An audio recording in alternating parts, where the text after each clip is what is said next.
Yung iba naman tinatanggal to. So hindi ko alam no kung bakit tinatanggal nila to. Kasi maganda naman siya tingnan, di ba? Pero dito mga miss no, napaka-bulky niya talaga dito mga miss no. Ganda tingnan. Sa underneath, napakalinis talaga tingnan no.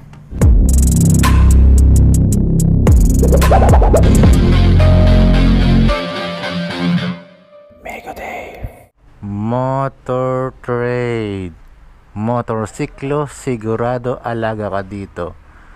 So yun mga amigo, kita nyo naman ang daming mga motor dito dahil dito tayo ngayon sa Motor Trade Poblacion Panglao at ang daming mga motor nila na dumating dito. So kung maghanap kayo ng mga motor, punta lang kayo dito.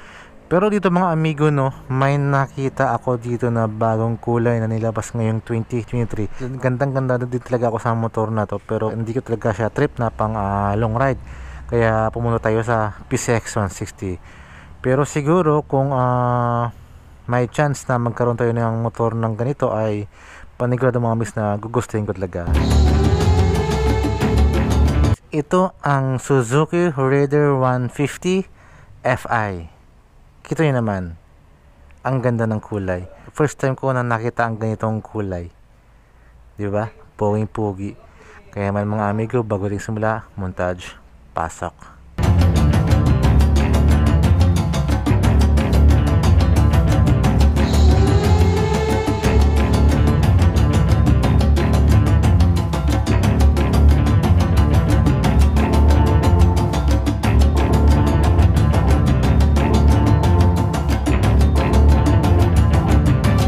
Po pala sa lahat ay gusto ko magpasalamat sa mga empleyado ng Motor Trade Poblacion Panglao.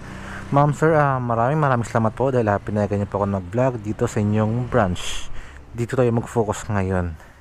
The King of Underbone Raider 150 Fi. Naka 6 gear speed yan mga amigo. So ang iba mga amigo no na kapag bumili sila ng mga ganitong motor na kinukulayan nila yung kanilang mags dito. Pero ito mga amigo, hindi mo na kailangan ba na kulayan yung mags ito dahil yung kulay nito mga mix kulay, hindi ko alam kung kulay gold yung kulay nito. So comment down below mga miso. Siguro gold yung kulay nito pero parang hindi siya eh. Kasi mga mix no, siguro sa video parang makikita nyo na parang kulay gold siya. Pero kapag nakita mo sa personal, parang hindi siya kulay gold eh. Basta nasa dulo ng dila ko, hindi ko lang mabanggit. Pero nasa screen natin yung kulay ng motor na ito mga amigo.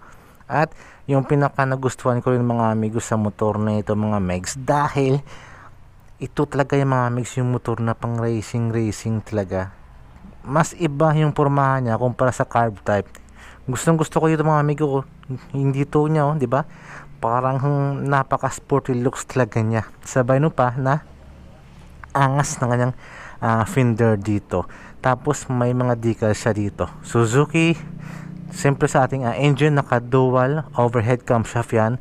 Mga megs 4 valve po ito, 4 valve. Tapos naka Suzuki Advance Twin spar frame.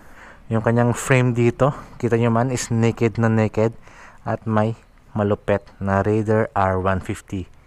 6 gear speed yan. At ito yung nagustuhan ko, papunta dito na kanyang fender dito. Hanggang dito sa kanyang cowl. Ganda tingnan, di ba?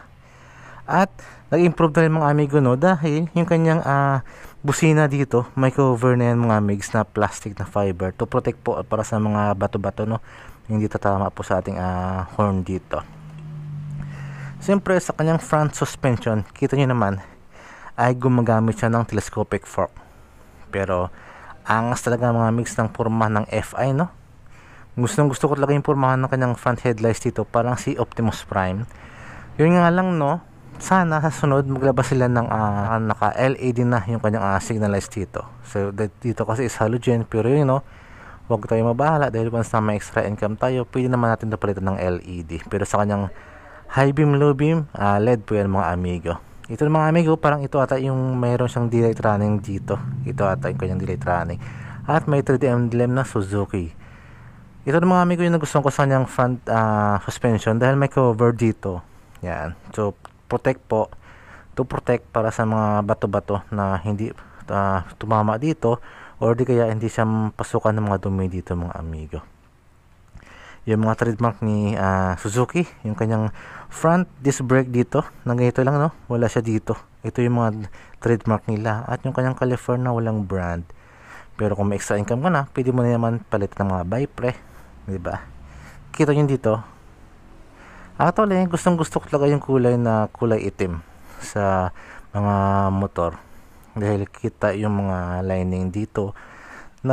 Kulay puti lang tayo sa PCX 160 dahil parang bagay kasi sa isang scooter na kulay puti talaga. Kaya ito, nagkulay puti tayo.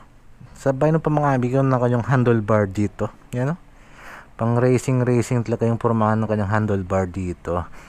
Sa switches natin sa kabila, power lang, simple lang. Pero dito sa kabila, high beam, low beam, signalized, horn. Tsaka, pwede mapatay yung ilaw natin sa araw to save battery. Pero yun mga amigo no, na may mga kasulatan na yung sa LTO na dapat ay lagi naka-on yung ating ilaw dito. Yun, wala siyang pa-switch dito.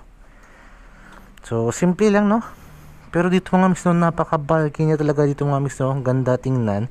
At may labasan siya ng hangin dito para maganda yung flow niya no, kapag tayo ay nag-top speed. At siyempre sabay no pa yung kanyang kickstart dito na pang racing talaga siya. Ganda ng pormahan ng aming so. Ganito. Diba? Tapos sa rear brake natin, matibay rin sa mga meg. Tsaka medyo matigas siya konti. Kaya for sure, konting pack mo lang nito, first panigurado makapit siya kaagad. Kita yung mga amigo yung kanyang frame dito. Maganda mga amigo no na kulayan nyo ito na ganitong kulay. Diba? Para pas attractive talaga siya. Yung iba naman tinatanggal to. So hindi ko alam no kung bakit tinatanggal nila to. Kasi maganda naman siya tingnan. Diba? Sa muffler natin ganun pa rin yung design nya. Sa elbow natin is matte black. Hanggang dito sa kanyang exhaust matte black. Pero meron siyang chrome ata ito mga amigo no. At sa kanyang heat guard na chrome din. Yan. Chrome or alloy. So hindi ko lang alam mga amigo no. Pero maganda siya mga mix bagay sa pormahan. So payat lang siya pero maangas tingnan. Sa apakan ng OBR natin, alloy siya, natunog siya. Yun. At syempre mga amigo no, sa rear brake natin ay gumagamit din po ng disc brake. Same design sa rear at front. So parang bulaklakin siya. IRC pala mga amigo yung brand ng kanyang gulong dito. At syempre tubeless na po yan. IRC same sa ginagamit ng Honda PCX 160. Sa underneath, napakalinis talaga tingnan no. Yan no, meron siyang magaspang na fender dito. Hindi siya glossy. At malinis tingnan dito mga amigo. Siyempre sa ating taillight ay gumagamit siya ng halogen sa ating signal lights. Pero pagdating sa kanyang stoplight is LED po yan. So sakto lang po yung lapad ng kanyang rear fender dito. Kaya naman kapag dumaan ka sa mga basang kalsada, dahan-dahan lang tayo para at least hindi kawawa yung OBR natin. Kita nyo naman dito mga amigo yung design, di ba? Sheesh, sexy talaga. R150 liquid cooled. Yan no? Ganda tingnan mga amigo, di ba? Napakapugi talaga ng Raider 150 Fi. Ito yung kanyang engine dito. Angas tingnan talaga. Actually, ito para sa akin no, ito yung pinaka magandang kulay na nakita ko na Raider 150 Fi. Simple lang pero attractive mga amigo. Kung makikita niyo mga amigo sa upuan niya, yan no. Parang tinahabas, diba? So, maliit lang siya. At sakto lang yung kanyang tigas at lambot dito. Para sa ating OBR naman is nandito. Yan. At yung grab bar natin dito na matte black, parang Batman na style. Ito pala mga amigo no, meron siyang maliit na storage dito. Pero parang yung mga mahalagang documents lang yung pwede dyan mga amigo. Yung mga raincoat natin, hindi ata kasya dito. So, nakasimple lang no, naka-standard key siya. Normal lang siya, napakasimple lang. Pero pagdating sa kanyang dashboard ay fully LED na yan mga amigo. Yan o, gumagamit siya ng LED dito. So, para siyang cellphone na nilagay dito. Ang liit niya. Sakay nga natin to. Yun. Yeah. Oh. Ganda, di ba? Bagay sa akin mga amigo. So, yung kanyang clutch dito, malambot siya. Kaya for sure, maganda yung play nito. Sa front brake natin, matigas konti. Okay rin makapit to, panigurado mga mix. Yan o, ganito. Tapos ganyan ka banking. Yan o, ganyan, grabe. So wash out kay Sukarap Master, naka Raider 150 FI din. Mamaw, Superman ng Bohol. So hindi tayo tiptoe dito mga mix, abot na abot natin. Dahil yung height natin ay nasa 5'8". Yeah. At sobrang gaan ng underbone na to mga amigo.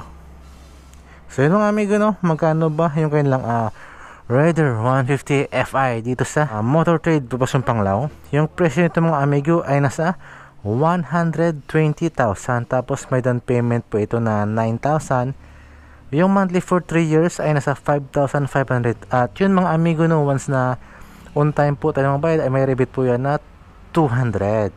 Kaya naman mga amigo, kung trip nyo yung motor na ito at mahilig ko sa mga racing, basta wag lang sa mga highway, so punta lang kayo dito sa Motor Trade Poblacion Panglao at may available sila dito na dalawang kulay na ito at ito pa yung isa. Actually ito mga mix for releasing na po ito, kaya napakaswerte natin at naabutan natin yung Raider 150 na ito. Alright.